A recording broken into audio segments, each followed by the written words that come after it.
안녕하세요. 영광중학교 3학년 친구들. 오늘은 이제 선생님이 강의를 한번 찍었어요. 오랜만에 찍어서 이제 여러분들 진도를 나가려고 하는데 선생님도 너무 오랜만에 강의를 찍는 거라서 조금 어색하고 좀 실수가 많을 것 같아요. 근데 그냥 NG 없이 쭉 우리 한번 강의를 해보도록 하겠습니다.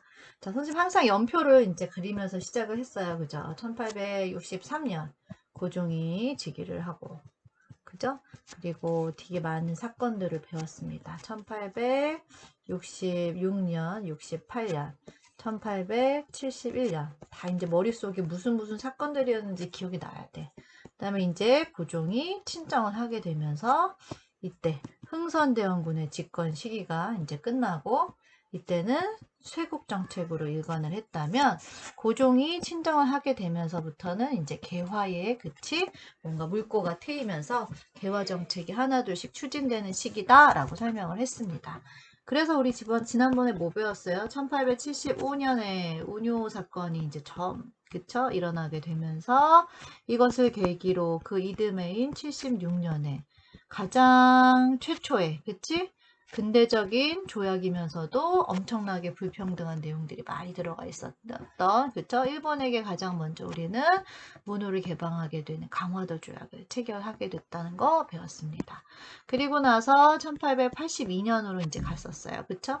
그래서 강화도 조약은 우리가 어떻게 보면 일본의 의도에 의해서, 그쵸? 맺게 된 조약이었지만 두 번째 우리가 체결한 조미소 통상 조약 같은 경우는 그죠? 우리의 자의적인 그런 노력들도 있었다는 거죠. 근데 이렇게 우리가 미국과 수교를 하게 된 계기가 됐던 것은 되게 중요하다고 했었습니다. 황준쉔이라고 하는 청나라 관료가 썼던 조선 책략이라고 하는 책에서 니네는 러시아를 막으려면 중국하고 일본하고 미국하고 친해야 돼.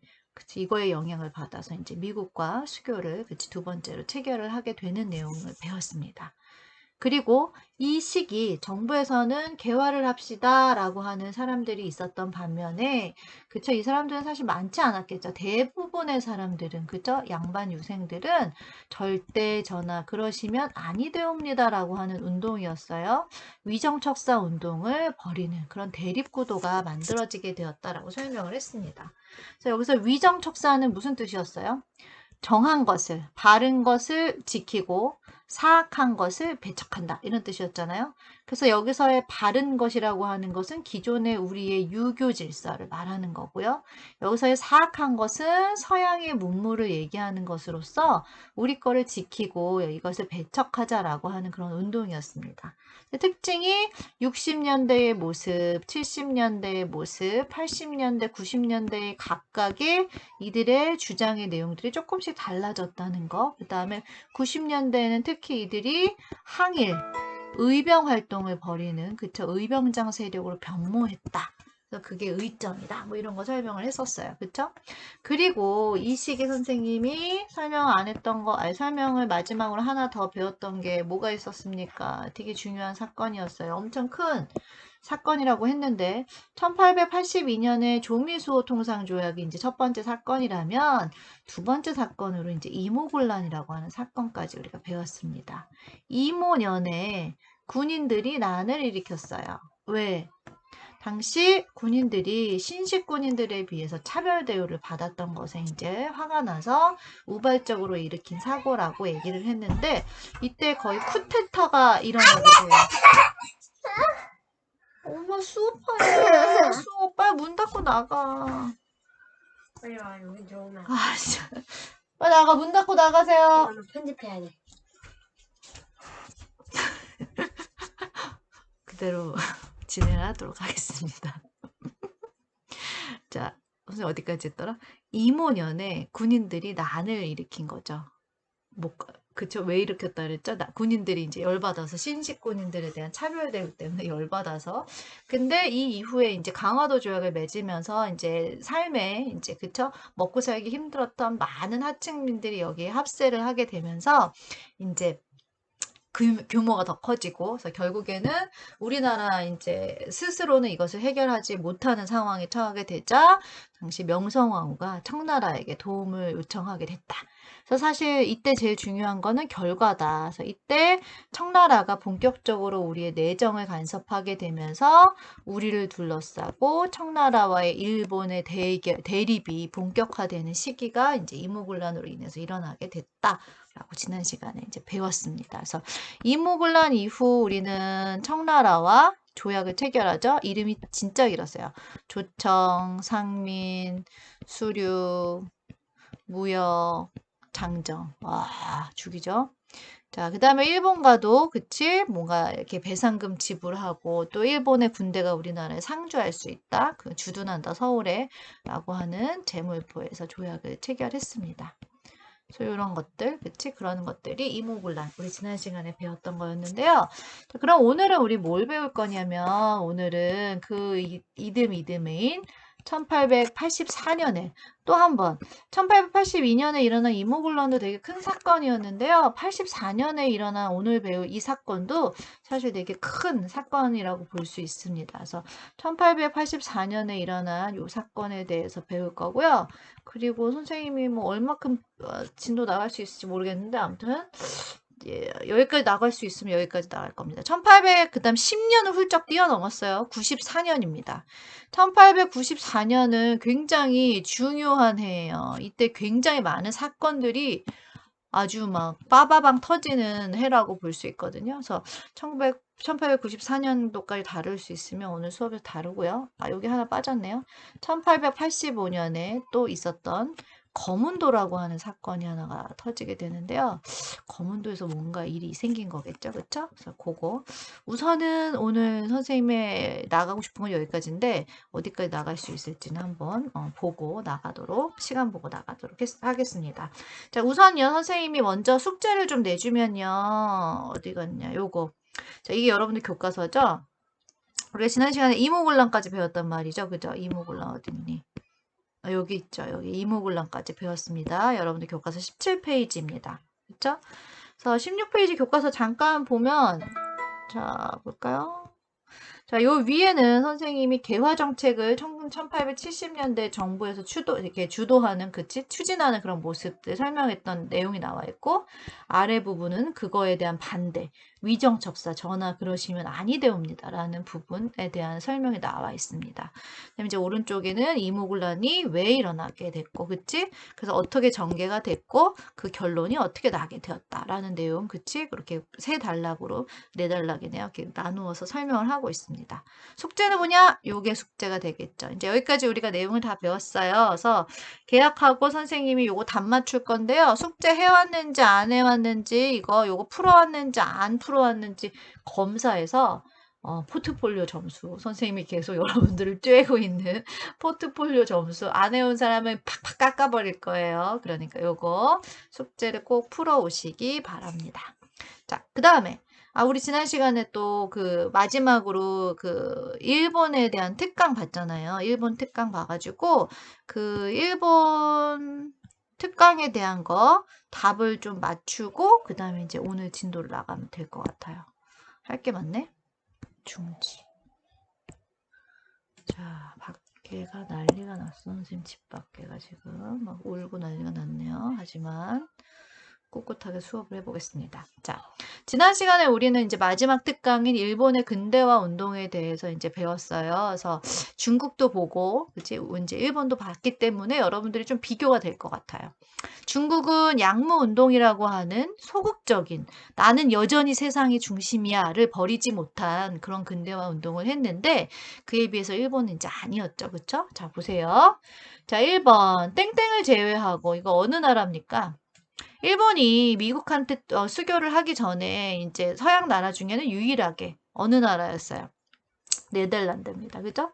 네덜란드라고 해도 네덜란드인가? 아무튼 서양의 국가와 이제 약 200년 이상 통상 수교를 거부하던 일본은 미국의 그죠? 포함 외교에 굴복하고 서양 국가와는 처음으로 미국과 근대적이면서도 불평등한 조약을 이제 체결했다. 이 조약의 내용 중에는 관세의 자주권을 행사할 수 없는 무슨 조항이 포함되어 있었습니까? 무관세, 그쵸? 조항이 포함되어 있었습니다. 조약 체결 이후 이런 당시 정부였던 에도 막부의 외교 정책을 비판하는 여론이 거세게 일어나자 천황을 중심으로 외세를 몰아내자라고 하는 무슨 운동이었습니까? 존왕양이 운동, 존왕양이었어요. 그쵸? 여기서는 왕을 존중하고 이를 양하자.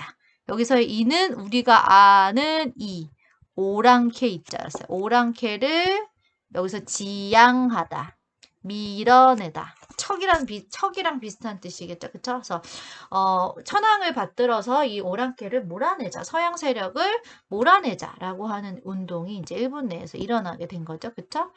아이고요. 그래가지고 결국에는 이 운동이 성공을 하게 돼요. 조낭양이 운동을 성공해서 일본은 천황을 중심으로 한 이제 메이지 천황을 중심으로 한 이제 정부가 꾸려지게 되고 그를 중심으로 하는 근대화 운동이 일어납니다. 그래서 이것을 그 사람의 이름을 따서 뭐라고 해요? 메이지 유신이다라고 얘기를 합니다. 유신이라고 하는 것은 어떤 낡은 제도를 그쵸 뜯어 고친다, 바꾼다 이런 뜻이거든요. 그래서 이 운동의 원칙은 뭐였어요? 되게 중요한 거죠. 계속 이 두 개 다 중요한 거죠. 뭐예요? 문명 개화론이다. 문명을 개화하겠다. 문명을 개화하자라고 하는 거죠. 이 문명 개화론의 가장 큰 뜻은 뭐냐면 근본적인 개혁을 하겠다는 거였어요. 그쵸? 그래서 우리는 우리를 완전 버려. 우리의 근본적인 것까지. 그래서 겉모습만 배우는 것이 아니라 우리 안에 깃들어 있는 정신부터 쟤네 걸로 바꾸자라고 하는 게 이 운동의 그쵸 가장 원칙이라고 볼 수 있습니다. 그래서 결국에는 이 운동이 성공을 거두고 이제 일본이 제국주의로 변신하는 거죠. 그렇죠? 일본은 이러한 개혁을 추진하기 위한 일환으로 이제 얘네도 근대화라고 하는 거에 대해 개념이 없기 때문에 서양의 여러 나라들의 이제 그런 것들을 보고 배우기 위해서 누구 사절단이었어요? 이와쿠라 사절단을 파견해서 이제 보고 배우고 돌아오게 했다라고 하는 것까지 선생님이 강의에서 설명을 하고 이렇게 퀴즈를 내서 여러분들한테 답을 이제 맞췄습니다. 자, 오늘은 이제 진짜로 이제 오늘 진도를 나가 봅시다. 오늘 진도 나가기 전에 시간이 벌써 12분이나 했네. 큰일 났네. 오늘 동학농민은 너무 못하겠네요. 자, 봅시다. 자, 선생님이 온라인의 특성으로 이제는 여러분들 필기할 시간을 주지 않고 가차없이 진도를 나가도록 하겠습니다. 여러분들은 중간중간에 강의를 멈춰서 열심히 필기를 해주시기 바랍니다. 자, 보겠습니다. 자, 1870년대부터 정부에서는 이제 개화를 추진합시다 라고 하는 사람들이 이제 어느 정도 그 목소리에 힘이 실리기 시작했다고 했어요. 그쵸? 근데 이 사람들이 어느새 갑자기 1870년대에 뿅 하고 등장한 것이 아니라 예전에부터 이러한 사상을 가지고 있었던 사람들의 영향을 받아서 1870년대에 하나의 이들이 정치적인 세력을 형성하게 된 거거든요. 그래서 그 시작이 어디냐? 이들이 이런 생각을 가지게 된 그 원류가 어디냐를 거슬러 올라가다 보면 아이고요. 여러분들 배웠을 겁니다. 우리 조선시대, 조선 후기에 실학 사상이 등장했다는 거 우리 배웠습니다. 이들을 북학파, 북을 배우자. 여기서의 북은 청나라였어요. 그쵸? 그것을 북을 배우자. 한마디로 뭐냐면 얘들아 사실 청나라는 기억이 전혀 안 나겠지만 우리는 그 전에 명나라였어. 청나라 전에.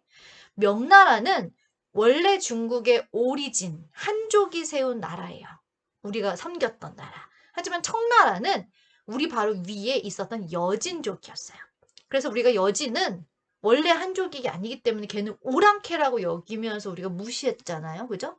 그래서 병자호란 때 우리가 걔네하고 굉장히 많은 이런 일들이 있었는데 결국에는 이제 무릎을 이제 꿇게 되면서 청나라 여진족이라고 하는 오랑캐에게 우리가 이제 그죠? 머리를 조아리게 되는 현상이 이제 그런 모습이 나타나게 됐는데 그러한 청이 드디어 이제 명을 무너뜨리고 중국을 아예 차지했단 말이죠. 그래서 처음에는 청나라를 벌하러 가야 된다. 원수를 갚으러 복수하러 가자. 북을 치러 가자라고 하는 북반론이 있었지만 나중에는 청나라가 이제 우리가 어떻게 건드릴 수 없는 엄청난 큰 강대국으로 변모했기 때문에 야, 우리 언제까지 이렇게 되지도 않는 그치 전쟁 준비를 하고 있을 거냐. 그러지 말고 우리 이제 받아들이고 걔네의 선진 문물을 배우자라고 하는 북학파, 북을 배우자, 청을 배우자라고 하는 실용성을 강조한 그런 이제 학문을 하는 사람들이 등장하죠. 그쵸? 실학사상 기억이 날까 모르겠어요. 아무튼. 그래서 대표적인 사람들이 박지원, 박제가, 홍대영 이런 사람들이 있었어요. 이거 여러분들 옛날 거 찾아보면 아마 있을 겁니다. 기억은 안 나겠지만, 그쵸? 그래서 대표적인 사람들이었는데요. 그러니까 당시 실학이 두 종류였잖아, 얘들아. 농업을 이제 통해서 토지 개혁을 통해서 실학 사상을 이제 그 실천해야 된다라고 하는 개혁해야 된다는 사람이 있었고 이렇게 북학파는 뭐였어요? 상공업, 청나라로부터 선진 문물을 받아들여서 상공업을 진행해서 당시 실학을 이제 실천해야 된다라고 이제 하는 사람들이 있었는데 이 사람들은 후자였던 거죠. 그렇죠? 그래서 이런 사람들이 있었지만 이 사람들은 사실 정계에 있는 사람들이 아니었어요. 다 중앙 정계에서 밀려나가지고 지방에서 이제 은둔하면서 공부하는 사람들의 핀 주장이었기 때문에 정치에 반영될 수가 없었던 거죠. 그렇죠? 그러다가 이제 이들의 영향을 받아서 이때쯤 이제 이양선이 막 나타나고 그쵸? 약간 분위기가 바뀌는 이 시점에 이들의 이제 뜻을 이어받은 19세기 후반이죠. 그런 사람들이 이제 등장을 하게 됩니다. 그래서 이 사람들을 뭐라고 부르느냐? 통상개화론자다라고 부릅니다. 근데 재밌는 거는요. 여기 보면 여기 박지원이 이제 실학사상가였잖아요, 이때. 이 사람의 손자예요, 박규수라고 하는 거는. 그러니까 할아버지의 영향을 받은, 그치, 생각을 가지고 있는 사람인 거죠, 그죠? 근데 이 사람은 양반이었겠죠, 그럼 양반, 그치? 이 사람은 양반이고, 사실 이 사람, 오경석, 유홍기 이 사람들은 양반이 아니라 넘버 2 계층, 중인 계층이었습니다, 조선시대에. 그래서 사실 양반이랑 중인은 그렇게 썩 이렇게 친해질 일이 없는데요. 이 사람들은 이 통상을 해야 된다. 그래서 우리도 빨리 근대화를 추진해야 된다라고 하는 생각을 가지면서 서로 이렇게 친구가 되거든요. 그래서 이 사람 세 사람이 다 친구예요, 친구. 그래서 박규순의 집이 이제 사랑방처럼 이제 아지트가 됐던 거죠. 그래서 오늘날 저기 북촌이라고 하는 한옥마을이 남아 있는데요. 거기에 보면 이제 박규수, 박지원의 이제 집이 남아 있다고 하는데요. 거기서 이제 오경석이라고 하는 사람하고 유홍기라고 사람하고 모여가지고 이제 서로 같이 뜻을 모았던 거겠죠. 그쵸? 그래서 이들은 사실 박규수는 이제 할아버지의 영향으로 이런 생각을 가지게 됐던 인물이고 이 오경석이라고 하는 사람은 역관입니다. 역관. 역관. 뭐 하는 사람일 것 같아? 관료란 뜻이겠지. 근데 역은 무슨 뜻이냐면 오늘날에는 사실 되게 프로페셔널 전문직이에요. 통역관을 얘기합니다. 통역. 그러니까 이 사람은 통역을 하는 그 일을 하기 때문에 청나라에 그냥 밥 먹듯이 계속 왔다 갔다 거렸던 사람인 거죠. 그러면서 이제 청나라를 오가면서 정말 장난 아니다 여기 이 나라 진짜 선진문물이구나 얘네가 정말 우리보다 많이 앞서 있구나라고 하는 것을 피부로 느꼈던 이제 인물인 거죠. 이제 그러면서 이제 박지원이랑 어머 너도 그런 생각을 하고 있니? 나도 그런 생각을 하고 있어. 하면서 이제 서로 신분은 다르지만 이제 뜻이 통하게 된 거죠. 그리고 이제 오경석하고 유홍기는 원래 친구였고 그러면서 이제 셋이 친구가 된 건데 유홍기는 뭐냐면 의관. 이거는 오늘날 의사예요. 그러니까 다 옛날에는 중인이지만 오늘날은 다 전문직의 종사자들이죠. 그쵸? 그래서 이들이 모여가지고 이제 막 서로 이런 의견들을 나누는데 이제 박 교수는 이제 박지원이라고 선생님 친구라고 했네. 틀렸네요. 근데 박 교수랑 친구였어요. 그래서 양반이었기 때문에 이 박 교수라고 하는 사람 집에 이제 그 지역에 있는 젊은 유생들이 이제 모여들기 시작하는 거죠. 그래서 새로운 이런 사상을 가지고 이들의 뜻을 이제 함께 하게 되는 많은 사람들, 이제 후배들이 생겨나기 시작한 겁니다. 그래서 그러한 사람들이 많아지게 되자, 아이고야, 안 나오니? 우리가 70년대 고종이 이제 개화 정책을 추진할 때 이들이 하나의 이제 개화 정책을 추진하는 세력으로 형성이 될 수 있었던 거죠. 근데 왜 굳이 선생님이 이렇게 나눠요? 라고 물어볼 수도 있어요, 얘들아. 보세요. 근데 이제 말이 좀 다른 거야. 이때는 아예 시대가 달라. 완전 옛날이죠. 18세기야. 근데 사실 이때는 비슷한 시기거든요. 근데 얘네들을 사실 굳이 왜 나누냐면 론이라고 하는 거랑 파랑은 좀 달라. 이 파는 사람이 굉장히 여러 사람이 모여서 하나의 정치적인 세력을 형성한 거야. 그죠? 하지만 통상 개화론자라고 하는 거는 그런 뜻을 주장하는 사람들 정도야. 그래서 몇 명 안 되는 거지, 그런 사람들이. 근데 이들의 영향을 받아서 여러 양반 유생들이 여기에 합세를 하게 되면서 이때쯤 되면 얘네가 하나의 정치적인 세력을 형성할 수 있게 된 겁니다. 그래서 약간 구분하는 거예요. 그래서 얘네가 약간 선구적인 역할을 한 사람들이라고 볼 수 있는 거겠죠. 그쵸? 그래서 이렇게 개화 세력이 점점 형성이 돼서 이들을 중심으로 이제 1880년대의 개화 정책이 이제 실천이 되게 되는데요. 문제는 근데 이제 이 사람들이 위정척사파 운동하는 사람들하고 대립을 벌이면서 그쵸? 계속해서 이제 정치를 해 나갔을 거 아니에요. 그쵸? 근데 그러다가 이제 무슨 일이 터집니까? 무슨 일이 터졌어요? 1882년도에 이모군란이 터지잖아요. 이모군란이 터지고 나서 어떻게 됐어? 청나라가 우리를 도와서 이모군란을 진압했기 때문에 이제부터는 우리가 청나라의 말을 잘 들어야만 하는 내정 간섭을 받아야만 되는 상황이 된 거죠. 그쵸? 그러다 보니까 정부 내에서도 친청 정책을 추진하는 민씨 일파가 당시 정권을 장악하게 되었다라고 선생님 설명했습니다. 자, 여러분들 이 필기 있잖아요. 선생님은 자리가 없어서 옆으로 못 가는 건데 너네는 그 옆으로 오른쪽 옆으로 가서 필기를 하면 돼. 개화파. 자, 개화파가요. 이때쯤 되면 이모군란 때문에 청나라의 내정 간섭이 시작되자 그 개혁을 추진하는 그런 세력이 둘로 나뉘게 됩니다. 옛날에 고려 말에 개혁을 추진할 때 또 급진적인 성향을 지녔던 그쵸? 신진사대부와 온건적인 성향을 지녔던 신진사대부가 나뉘었던 것처럼 이때도 마찬가지입니다. 온건한 성향을 지니는 개화파 인사와 급진적인 성향을 지니는 개화파 인사들로 나뉘게 되는 거죠. 성격이 급하네, 성격이 조금 느긋하네. 그래서요, 대표적인 온건 개화파 인사들은 이런 사람들, 김홍집, 이 사람들, 이 김홍집 어디서 들어보지 않았니, 옛날에? 수신사 일행으로 황준센의 조선 책략을 갖고 왔던 사람이 김홍집이었어요. 김윤식, 어윤중, 이런 사람들이 이제 온건 개화파 인사들이었는데, 이들은 당시 청나라의 내정 간섭? 그래, 받아들여. 그리고 우리도 청나라처럼, 이거 청나라의 근대화 운동 이름이었죠? 그쵸? 그러니까 우리의 것을 지켜, 우리의 것은 유지해. 그리고 서양에서 필요한 것을 수용하자. 일부 수용하자는 거죠. 그러한 입장이랑 똑같다는 거죠. 그래서 이들이 주장한 것은 동도서기론이라고 하는데 별말이 아니에요. 동양의 도야. 동양의 도는 뭘까? 동양의 질서, 유교를 얘기하는 거죠. 그 다음에 여기서의 서는 서양이겠지. 서양에는 기를 받아들이지. 여기서는 기술. 한마디로 동도서기로는 뭐랑 똑같은 거예요? 중체서용이랑 똑같은 말이지, 그지? 중국이 중심이야. 우리는 안 바뀌어. 그리고 서양에서 필요한 것만 갖다 쓸 거야. 랑 똑같은 말이죠. 동양의 우리 유교 질서는 그대로 유지하고 서양에서는 기술만 받아들이자라고 하는 거. 그쵸? 따라서 이들은 청의 내정 간섭 오케이 받아들이고요. 청과 우호 관계를 유지하는 선에서 개화를 추진하자. 근대화를 추진하자라고 약간 느긋하게 생각하는 그러한 사람들. 온건 개화파 인사들이었습니다. 하지만 반대로요. 급진적인 성향을 지녔던 개화파 인사들은 김옥균, 박영효, 호경식, 서강범 이런 사람들이었는데요. 이 사람들은 답답한 거야. 이런 식으로 지금 추진하는 게 청나라 배우면 안 돼. 이들의 롤모델은 누구냐? 누굴까요?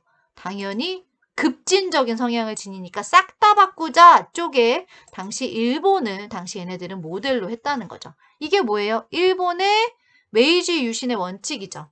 그래서 싹 다 바꾸자. 그들의 눈에 보이지 않는 정신, 문명 이런 것부터 다 바꿔야 된다. 근본적인 개혁을 해야 된다라고 주장했던 사람들. 따라서 이 사람들은 청의 내정 간섭을 참아내기가 어때? 어려운 거지. 빨리빨리 뭔가를 막 바꿔야 되는데 청나라가 이래라 저래라 하다 보니까 이게 제대로 진행이 안 되는 거죠. 그래서 이런 가운데 그럼 당시 얘들아 민씨 일파가 정권을 장악했다고 했는데 그럼 민씨 일파는 누구의 손을 잡아줬을까요? 이 둘 중에 청나라와 우호 관계를 유지하자라고 하는 얘네들을 데리고 당시 민씨는 정권을 정책을 추진하려고 했었겠죠? 근데 그러면서 점점 이 급진 개화파가 설 자리가 좁아지게 되는 이제 그런 현상이 나타나게 됩니다. 그래서 보세요. 청의 내정 간섭으로 점점 개화 정책들이 하나둘씩 제대로 추진되지가 못하는 상황인 거야. 청나라의 입김으로 인해서요.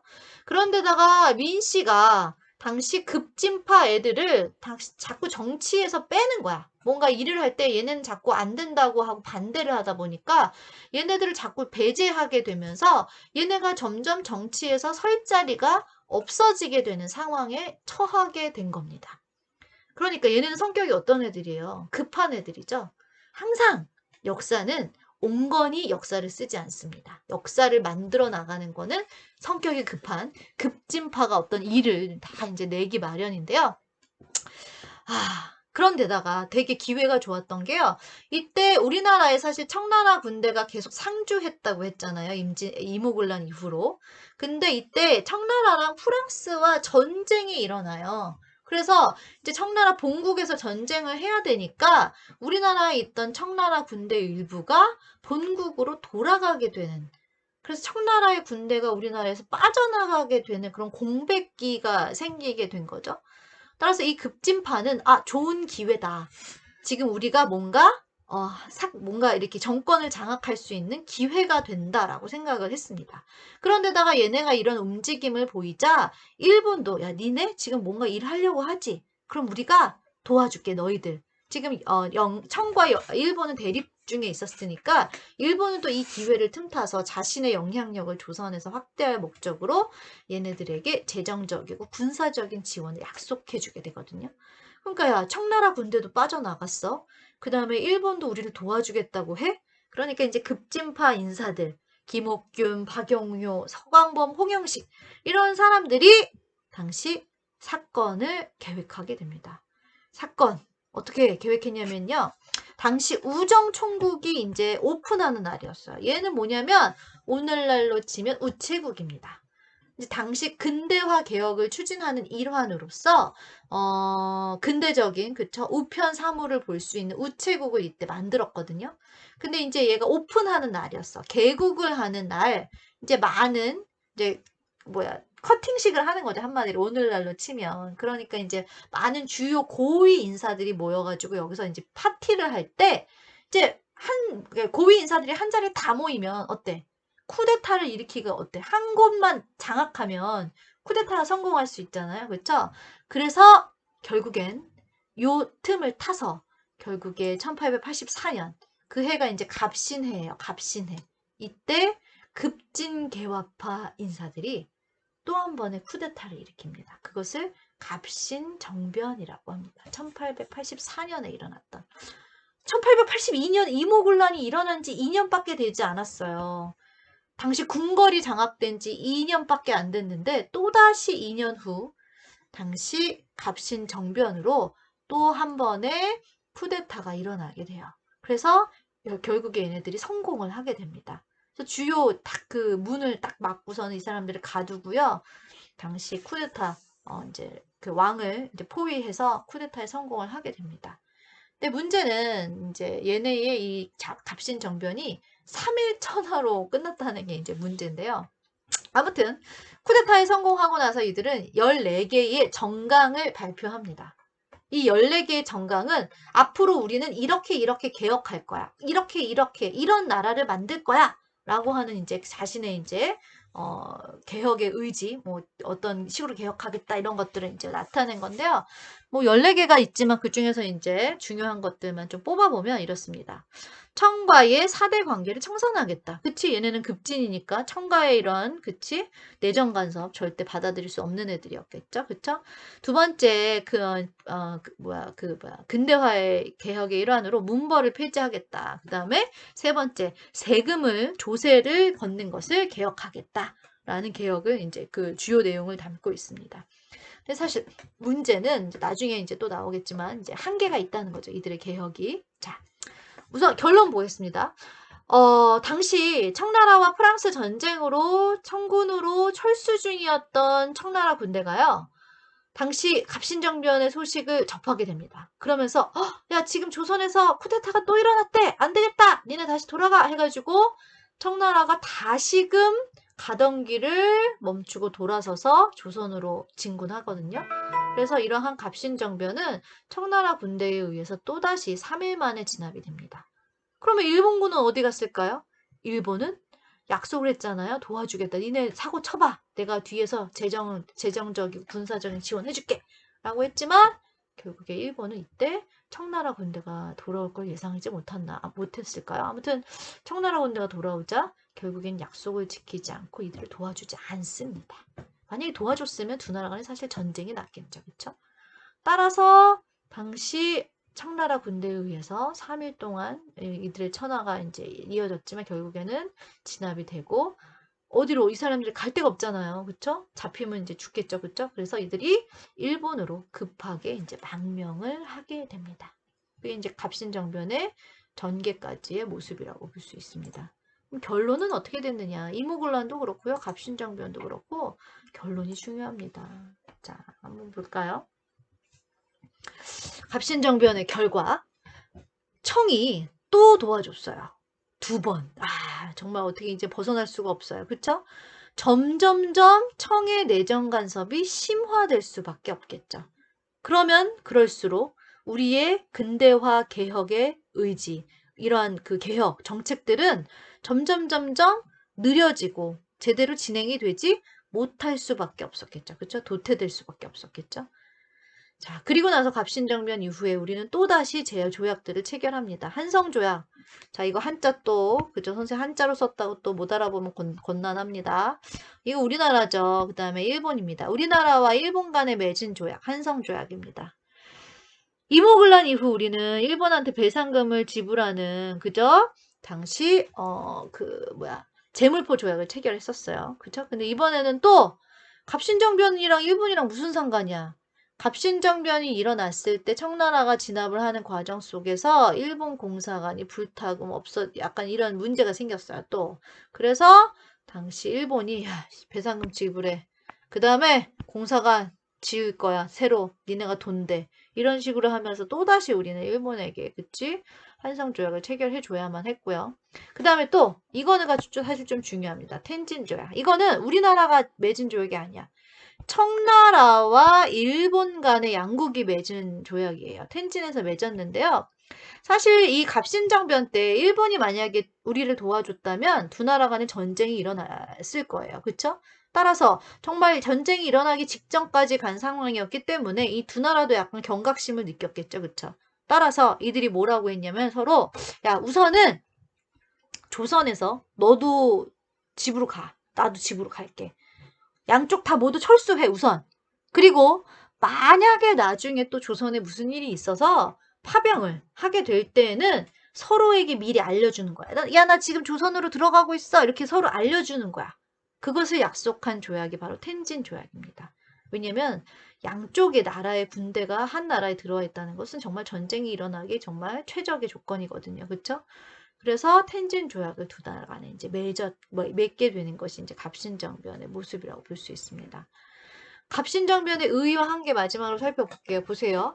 이 갑신정변이라고 하는 이 사건은 근대적인 국가를 건설하자라고 하는 것을 목표로 한 최초의 정치적인 개혁이다. 그쵸? 그런 점에서는 정말 큰 의의점이죠. 처음이야, 처음. 근대 국가 건설하자고 어떤 일으킨 사건, 최초의 사건입니다. 그쵸? 그래서 우리나라 근대화 운동에 선구적인 역할을 했다라고 하는 점은 의의점이라고 볼 수 있습니다. 하지만 한계점이 많죠. 왜냐하면 첫 번째 한계점은 우리 힘으로 만약에 이거를 했으면 모르겠는데 처음부터 일본에 의존을 했어요. 그쵸? 따라서 일본이 도와준다고 했는데 안 도와주니까 성공을 하지 못하게 된 거고요. 그쵸? 두 번째. 토지제도 개혁이 없다라고 하는 게 이들의 한계점, 어떻게 보면 굉장히 큰 한계점 중에 이것도 하나인데요. 뭐냐면 이들이 이제 우리는 이런 식으로 나라를 근대화할 거야 라고 하면서 14개조 정강을 발표를 했는데 그 내용 어디에도 토지 제도에 대한 개혁의 내용은 없습니다. 무슨 내용만 있냐면 세금 걷는 거에 대한 개혁을 하겠다는 내용만 있어요. 근데 사실 이때 가장 시급한 개혁, 백성들의 가장 워너비 제1순위는 토지 제도 개혁이었어요. 왜냐? 극소수의 양반들이 대다수의 토지를 가지고 있고 대다수의 사람들은 땅을 잃고 정말 비참한 삶을 살았거든요. 따라서 토지 제도를 개혁해줘야 되는데 이런 개혁의 내용이 없었다는 거죠. 그들이 만드는, 그들이 꿈꾸는 근대국가라고 하는 것에는 그런 내용이 없는 거야. 그럼 왜 그런 내용이 없느냐? 근대국가를 꿈꾸는 이들인데 얘네들이 개혁을 한 건데 문제는 얘네들은 양반이었던 거죠. 그쵸? 따라서 그 양반이기 때문에 그 아래 하층민들의 그런 진짜 염원 이런 것들을 피부로 느끼지 못하는 사람들인 거죠. 그쵸? 따라서 지지를 받지 못했어요. 다른 관료나 민중들의 아이고 어디 갔니? 어디 갔을까요? 다른 관료나 이런 사람들의 지지를 받지 못한 그냥 위로부터 어머나 자꾸 가네요. 위로부터 그냥 자기네들만의 개혁, 자기네들끼리만의 개혁이었다. 라고 하는 점은 한계점이라고 볼 수 있겠죠. 그렇죠?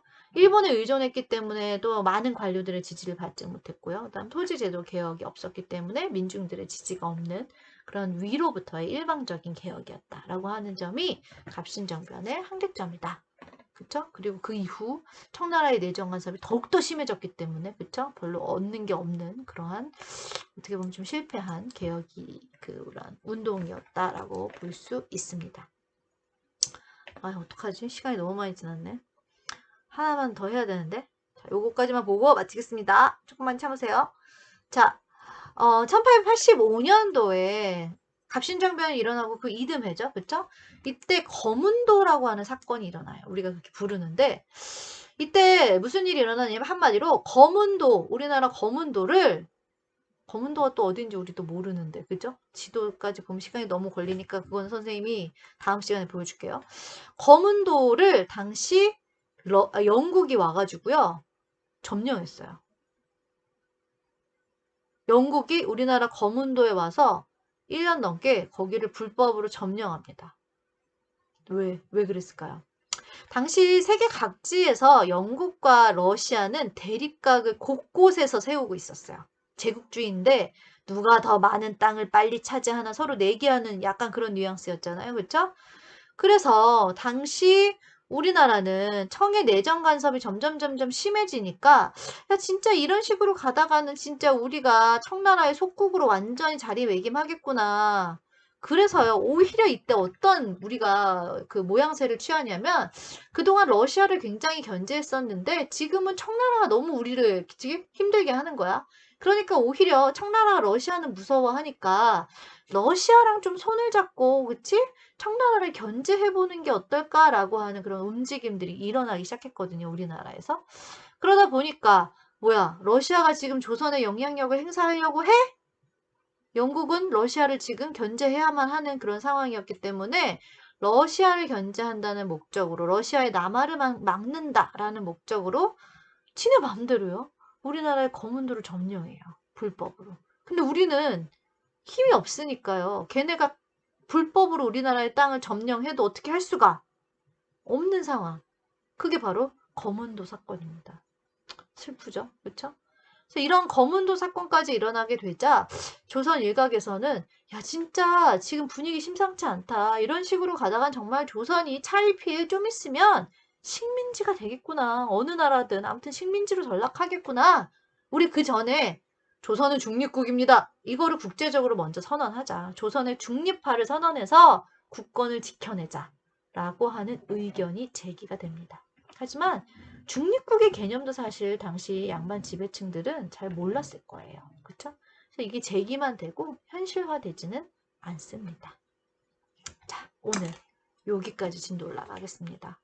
아이고야, 너무 진도를 선생님이 조금 나가려고 그랬는데 많이 나갔어요. 아니, 너무 짧게 하려고 그랬는데 길게 했어요. 자, 잠깐만. 쇼 마침. 자, 오늘 한 내용 그러면 여기 한번 볼까요? 1884년에 일어났던 요거 뭘까, 얘들아? 뭘까? 여기 뭐 들어가야 돼? 갑신정변 들어가면 되겠죠. 그죠? 자, 그 다음에 1885년 거문도 사건 누가 일으킨 거예요? 영국이 일으켰습니다. 그죠? 여기 84년도는 어쩔 수 없어. 다음 시간에. 그쵸? 강의로 다시 한번 진도 나가도록 하겠습니다. 오늘 강의가 너무 길었어요. 애썼어요. 필기도 다 잘했죠? 그쵸? 자, 오늘 수업은 여기까지 하고 다음 시간에 봅시다. 끝.